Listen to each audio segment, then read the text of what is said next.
But here's the thing, sometimes kids use the words "I'm hungry" because they want to get that good snack, and they might not be that hungry. But if we feed them all the time, the second they say they're hungry, we're actually teaching them that you should never be hungry. So let's switch that around and start saying, oh, you're building a good appetite. That makes it a positive instead of a negative. So what's a good solution for the hunger avoider? Right, we do have to remember that everyone's doing this with the best intentions. Yes. That's really important to do. So the first thing, of course, is switching the language and thinking about building a good appetite.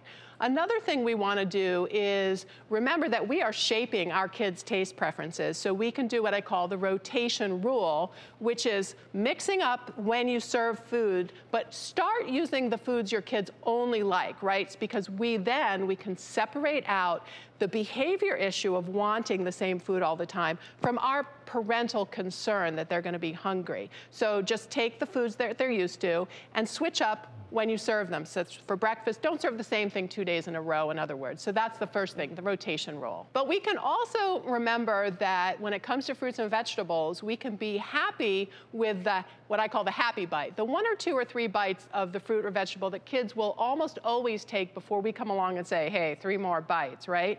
And if we spread those out through the day, morning, snack, lunch, etc., then they get 2 or 3 bites all across the day. It's going to add up to be so much more than if we just save it till dinner and then we start, you know, pounding down, just take 2 more bites, especially if we fed them a snack a few minutes earlier, right? We don't want to get in that control struggle with them. Right. All right, Dina, it's time. Let's move on to feeder type 2, food police.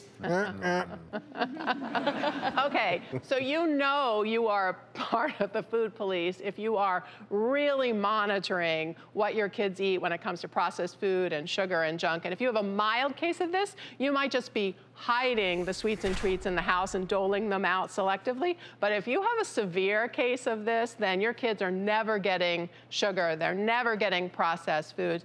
And the problem with this is that, you know, forbidden foods, they become ever more attractive. And so these kids are at risk for binging. They're at risk for hoarding. So if you go into your kid's room and you find some wrappers underneath the bed, you probably need to recognize that you might be a member of this food police. Well, I think that all of us as parents want our kids to eat healthily, and so to some extent we're always policing them.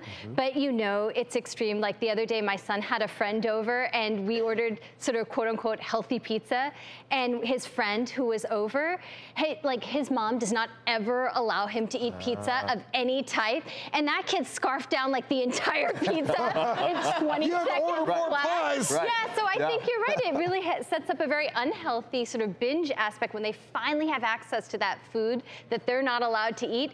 They don't have any limits or any control. So you're missing a teachable moment, right? Because you can be teaching them about moderation and control. Exactly. So learning how to fit sweets and treats into their diet in the right way, that's a really important responsibility, and we need to focus on teaching kids that.